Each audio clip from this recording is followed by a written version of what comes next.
Hey everyone, welcome to Wisdom Wednesday. Today I'm going to be teaching you what progressive overload is and how we can achieve it. So firstly, progressive overload, it is the gradual increase of stress placed upon the body during exercise.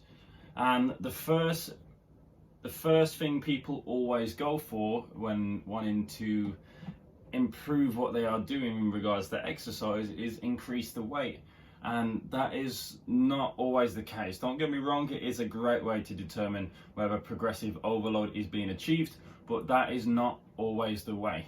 So we're going to go through a basic push-up, which will correlate with what I did for Technique Tuesday, and we're going to go through the different means of progressive overload to make sure that each time you train, you are helping yourself improve and get better. So the first one is improved technique or efficiency of a movement. So when you're doing a push-up, you might start to let the elbows flare out quite a lot, and you might start to push the lower back up when you are traveling in the ascent of the movement. And an improved in technique and efficiency would be, of course, letting the elbows stay in to involve the triceps a little bit more, and to make sure that the posture remains neutral when you are moving, to ensure that efficiency of the movement is being improved to help get that progressive overload in.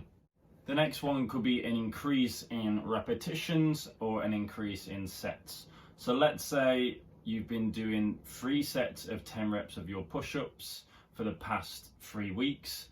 To improve and to achieve progressive overload, when you next go into the gym to do your push-ups in your routine, you might want to think about doing 4 sets of 12 reps or 3 sets of 12 reps, or even 4 sets of 10 reps. Therefore, progressive overload once again is achieved. The next one is increase in frequency. So the amount of times you actually do this in a weekly period. So let's say you only do your push-ups once a week, you might start to go in to do them 3 times a week or even 2 times a week. So you might be going from doing them on just Mondays to going to do them Mondays, Wednesdays and Fridays. Therefore, the progressive overload is you doing that move consistently or a little bit more. Next one is rest time. So when you are doing your push-ups, you might be opting for a 1-minute rest period, but you might start to go to 45 seconds rest due to your body being able to cope with less rest period because it's adapting to it. So of course, to achieve progressive overload, we reduce the rest time by about 15 seconds, let's say, for this one, and that will help you achieve overload for the push-up. Next one is time and attention or tempo. You might start to increase the time and attention. So let's say you're doing push-ups at a 1-to-1 ratio currently, so you're blasting through them nice and quick. The next time you go to do them, you might put a little bit more strain and stress on the body by making the tempo a 2-to-2 ratio. So you'll go from 2 seconds up of the movement, and then you might go 2 seconds down of the movement. Of course, that's achieving progressive overload, and it's one of these simple ones which people tend to forget about. An increase in range of motion is the next one. Let's say doing push-ups, you might not be able to get your chest fully to the ground, so you might actually be doing like 3/4 of a push-up. But now applying progressive overload, you're focusing on really getting that chest as low to the ground as you can. So ideally we're getting the chest on the ground, the nose on the ground, and then you're fully extending to the top of the movement to again make sure that the muscles are working in their full range of motion and capabilities. Again, progressive overload. I can't stop myself from saying that word. Another way of improving progressive overload, you might actually go from doing just the push-ups by themselves because fatigue hits you quite quick, but you might actually turn that into a superset. So you might go from doing your push-ups alone for 10 reps, and then you might introduce tricep dips for 10 reps, or you might go into bent over rows for 10 reps. But the idea is to improve density, so more work, but the same amount of time as you were previously doing for your rest.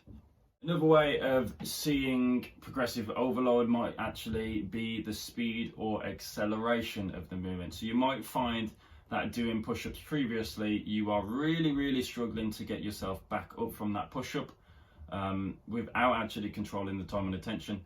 But with improvement and with overload in place, you might actually find that with the push, the speed and acceleration of that movement might start to improve after gradually and consistently doing that move, so therefore the effort level will have increased. And finally, you might actually increase the weight of you doing a push-up, so you might get that strong that you'll be able to do push-ups with weights on your back.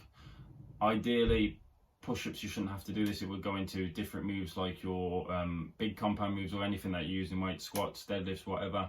But of course, the most common would be an increase in weight.